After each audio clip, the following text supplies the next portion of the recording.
Hello there. Welcome to the Word Cafe podcast. This podcast has been designed with created content that centers on the power of words. Can we really do anything without speaking? Can we really do anything without the agency of words? Yes, that is what this podcast is all about. And I am your host, Amakri Isobe, your neighborhood word trader. I believe in the power of words, for it is the unit of creation. I trade in words to profit my world. Good morning, good afternoon, good evening, good everything. Hi, people.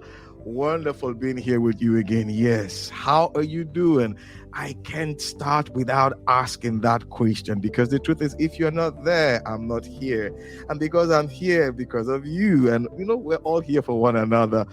Welcome to the Word Cafe live show. Yes, you're seeing his face. Today I've allowed him, because he's not a stranger to this space. Yes, Spirit Teams, he's here with us today. That HRO, we call him the HRO Marvin Gaye. For those of us who understand that, we know that. He's an amazing personality within this space. And I have him on the show today. What are we going to be talking about? Our new HR model. He's been here before, so he doesn't need so much introduction, but I'll allow him to say one or two things about himself, and boom, we're into the show. You have the floor. Thank you, my friend. It is really good to be here. I mean, your show is one of the more vibrant in this space, so it's a joy.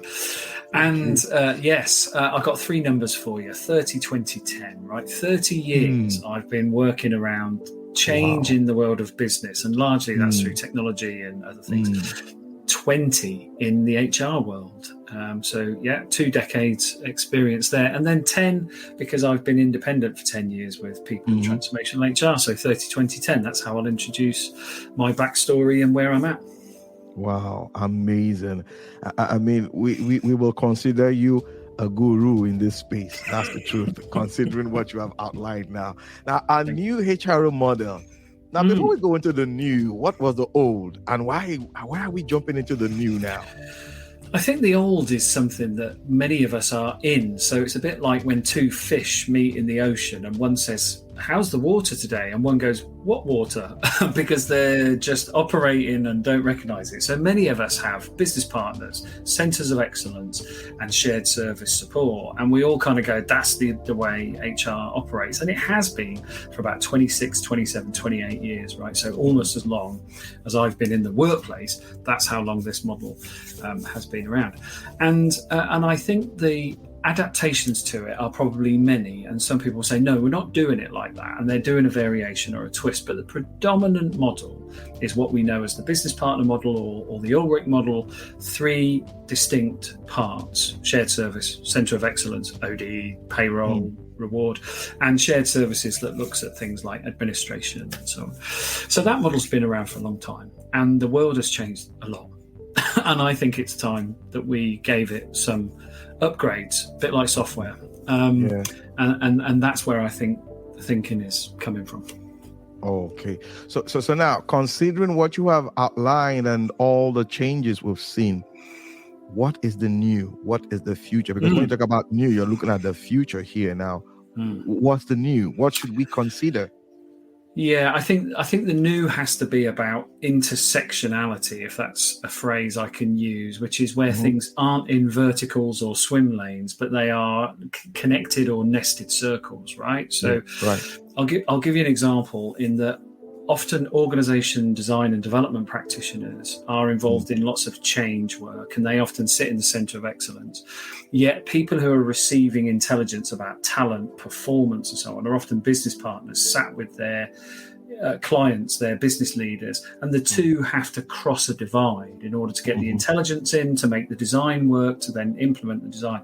I'm saying, why don't we operate in an intersectional way anyway, so that the intelligence and the design is almost real time, responsive, and isn't so, I would say, separated. It is much more integrated into the way we operate. So that's just one example of where I think this model has a chance to break down our own potential silos and our own vacuum-packed ways of operating to be much more responsive, adaptive, in tune, and therefore, I guess, a little bit more rapid and evidence-led in what we do. Okay. Now, considering what you have explained now is like creating a nexus, two things coming in together, and all of that. But you now have a generation that is on the fore today.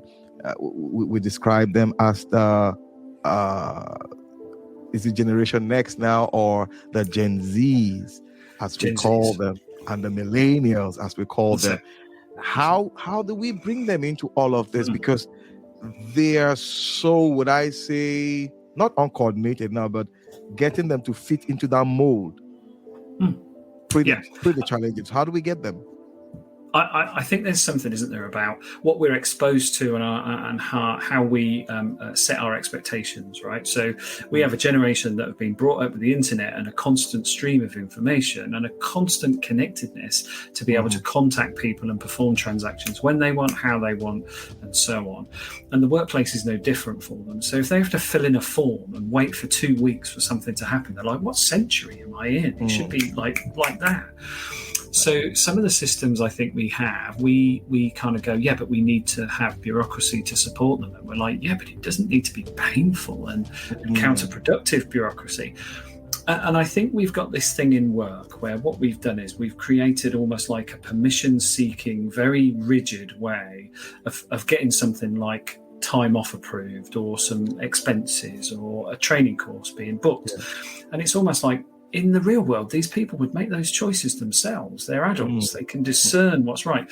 Yet we infantilize them a little bit in the workplace and say, no, you have to get permission. You have to. And it's like, I know what I want, when I want, and how I want. So I think we're meeting this kind of agitation, I suppose, from people who outside work can make choices and do things, and inside work they have to seek permission and wade through bureaucracy. And it doesn't do anybody good that we stick in either one of those operations or not. We need to get people to understand what responsible decision-making looks like and how you are then accountable for your choices and what you do for them. So I think this sense of autonomy, but aligned to business success, is what younger people are saying, I want to do good here. But don't get in my way and don't slow me down. I want to do it quick and I want to do it my way. So, talent is obviously a big issue in the world of work in terms of we've got the right people in the right place doing the right thing at the right time for the right outcomes. And I think part of that choice and part of that architecture needs to liberate people to do that as best they can. So I think we have this perfect storm, if you want, of an old system, new mindset, and we've got to meld the two. Nexus, as you say. Now we have the rise and rising, if I must use that word, of AI, within the workspace. Yes, ChatGPT has changed a lot of things and all of that. Now, from your perspective and where you stand, how can we really leverage on this, artificial intelligence, ChatGPT, and all of that within this new model? I think there are a number of different areas. So if I unpack a couple of areas, it might help you. So one of the new aspects to this model is to have a product management function within HR. So people who are dedicated to creating products that do what we just said. They get people what they need quickly. They create a positive experience. They service the organization and the individual's needs in harmony. Now, those people will need intelligence to know what's hot for people, what process lag is there, how can we create control without stifling and slowing down. And we can use artificial intelligence to help us do that. We can deploy scripts and bots and schemas that people can interact with to say, right, I need to learn how to coach. I'm not a team leader yet, but I recognize the skills are going to be really useful. And somehow artificial intelligence will say, in order to access this, here's some early learning, here's some contextual reading, and then you can then decide what kind of intervention supports you. So we don't need learning and development diagnosis. We diagnose ourselves through AI, helping us break the kind of boundary, I suppose, of locked information and choice, and then a program that we can pull together. And then I think we start to see how people can use those kinds of information resources and access content and access available people to build their own program, to coach and learn. And we've got some, I guess you'd say, sort of responsibility then to go, what's the outcome of that? And artificial intelligence can help us. Are they quicker at making decisions? Are they better at team culture? Are they stronger with their customer relationships? Yes. Here's what that is as value. And we can do a really straight line between intervention and value. And great, that solved a lot of problems in us not knowing how powerful learning could be for somebody. So I think that, there's just a couple of examples there. It's information and useful distillation of that, and then following the trail of impact and value created. That's where AI is really exciting for me. Beautiful. Now, the other day I was reading an EU report where they're trying, they've even come up with a law to restrict the use of AI in things like recruitment activities. You need to declare it, you need to make it known, and all of that. So we're beginning to have laws, coming up to fight against this new, I say, technology and all that. From where you stand, what's your take on this? Well, I think it's a good thing, because I think our concern is that if we turn over too much to the machine, it will be all algorithm based, and therefore it will be devoid of those sensitive human judgments that we know we can make about how to approach certain things, like rejecting somebody for promotion or whatever, right? So I like that. I like that it keeps the control of high touch human sensitivity in our control. And I think there's something about the openness about it, really, which is, if you say to people, right, what we're going to do is we're going to take a statement of your intent in a promotion opportunity, some examples of where you think you've demonstrated some capabilities, and we are going to first use a script to tell us whether that's a good match or not. And then after that, what we'll do is we'll then invite you to a scenario, we'll get you to work on something, and then we'll make a human judgment on top of the machine. And if you know that, I think you can take great comfort in the fact that they're being very open about where machine learning is helping and where human beings are also adding to it. But we need to be very strong on things like bias and so on. So those are really crystal clear to people, that the decision is going to be made on evidence and on a non-biased kind of algorithm, that if they needed to, they could scrutinize the code and look at the decision-making parameters. I think that kind of openness that obviously is coming from these kind of regulations absolutely keeps us in the right space, and we don't get too carried away with automation, and we don't ignore it and its possibilities. Beautiful. When I read that report myself, just what you just laid out now, that was what came to my mind. I was like, okay, yes, AI is here to support. We're here to make quick decisions and all that. But you know what? We can't, should I say, trade off that human aspect of decision making to AI and all 100%. Of that, because you never can tell what will happen along the line. We will begin to have the matrix problem. Go ahead. Go ahead. Totally that. And I think you've hit on a really important point, which is how we team with machines, right? And by machines, I mean code and so on in this respect, not robotic machines, but I guess there's that too, right? But I think it is almost like we need to know what the problem is and know how the technology can solve the problem in part for us before we even just outsource. We need to know what are we trying to achieve and how does technology help us do that? But what is the crucial, maybe even 5% human factor that we need to have as the ultimate wraparound? And I think we've seen some examples where programmers have switched off machine learning because it's taken itself in a direction that they don't understand. They're like, whoa, this is dangerous, so switch off. We don't want to go anywhere near that. We want to keep it so that it is working with us, deployed by us in a sensible way. So there's a new capability for us, which is, how do we know how to use the code? We have to learn. We have to learn our way into that.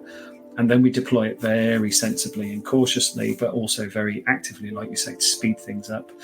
And just something as simple as recruitment campaigns, where so many people don't get a response back saying thank you for your interest, we are grateful, but we had a real response, and here's why you're not selected. If we can automate some of that, we can take a lot of the heavy lifting away from us, but keep a human touch. Keep a human touch to that. Then I think we're increasing the chances of giving people helpful information using machines that we wouldn't be able to do right now because the demands would be too much for us. So I think it's where it augments, right? It augments. Yes, augment, exactly, exactly. Now, from where you stand, laying all the cards on the table, what do you think HR leadership needs this very crucial hour?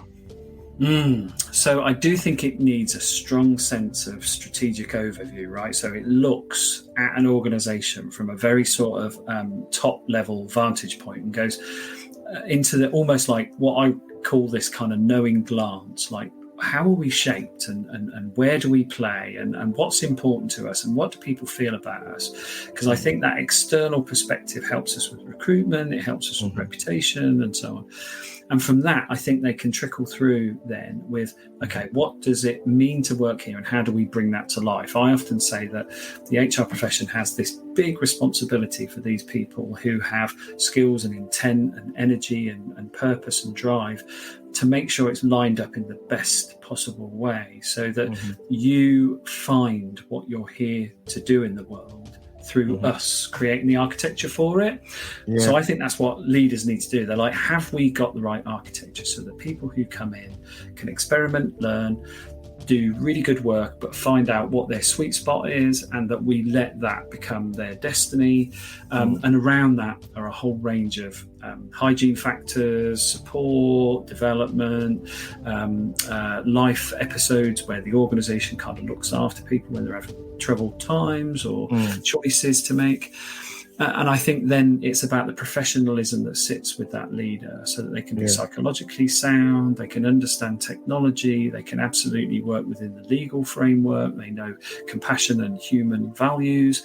And then we grow a sense of expertise that people in an organization can say, without that leader taking that view and trickling through to those qualities, we would have functional HR, but we've got inspirational HR. I think that's what I want leaders to have as their kind of calling card, inspirational HR. You just brought out something that have been tugging my heart, and I describe it as the miracle worker. That's HR, the miracle worker, because what you have described here, the further, we just look at the function, HR function is like, it's not just to pay salaries and all of that, but from what you have outlined based on HR leadership, it's like whoever should sit on that, should I say, chair or occupy that role should be a miracle worker.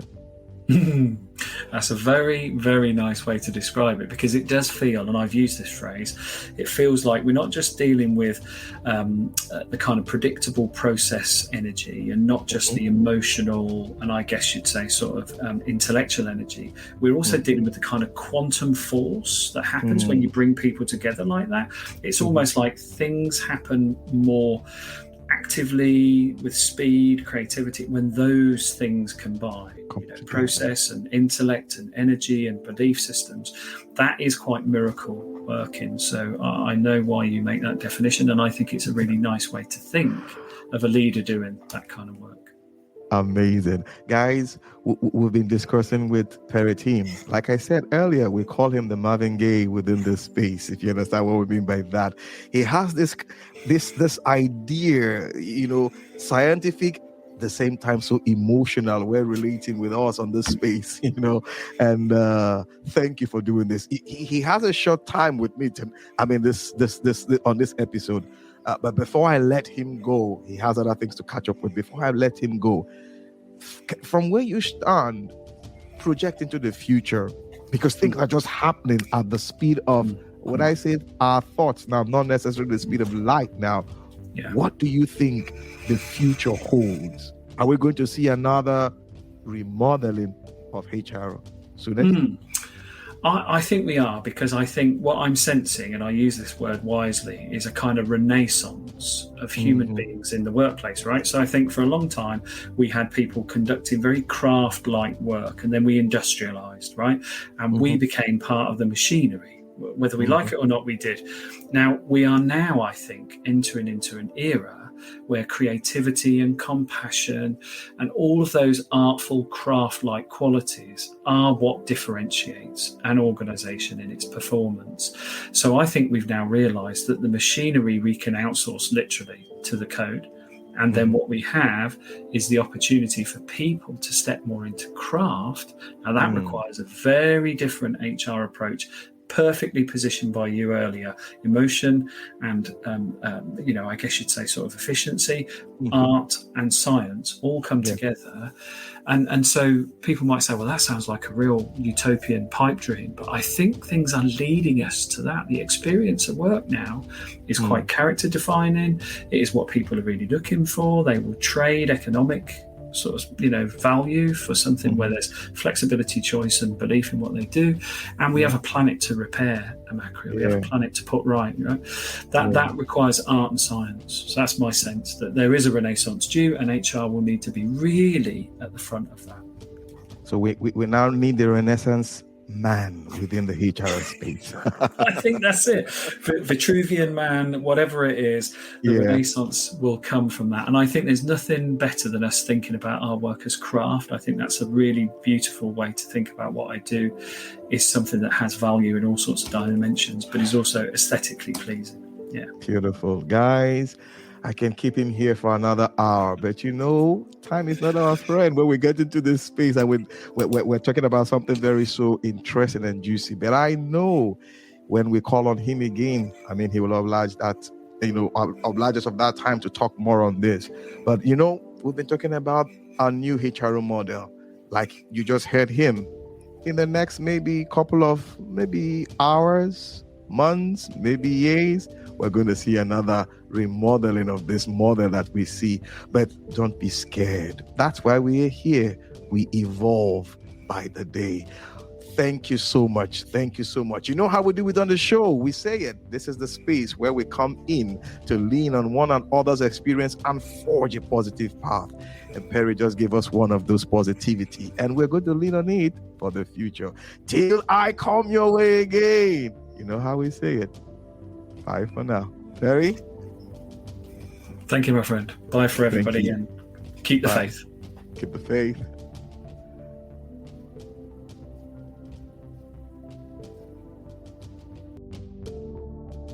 Awesome time it has been with you on the World Cafe podcast today. Thank you for being there. You can catch me up on my social media handles, Twitter, Facebook, LinkedIn, and Instagram, all at Amakri Isoboye. Also, you can get copies of my books, A Cocktail of Words, The Color of Words, my HR notebook, and Hocus Focus on God on Amazon and Roving Heights online bookstores. You can also subscribe to my YouTube channel at the same address at Amakri Isoboye. I love to hear from you and how this podcast has impacted you.